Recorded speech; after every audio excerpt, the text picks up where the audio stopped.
Spēlēsim.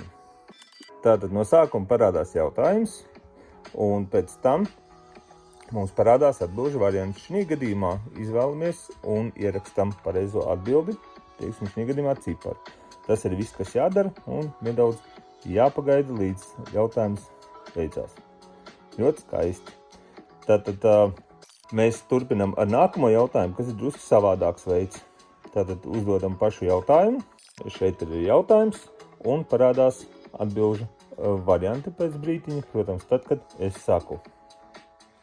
Atbildam, gaidam, kamēr beidzās laiks.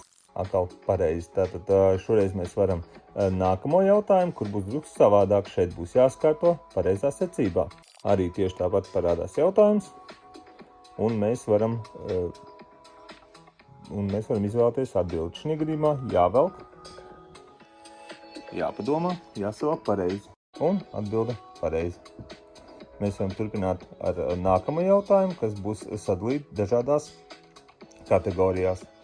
Tieši tas pats parādās jautājums, un mēs savelkam atbildes.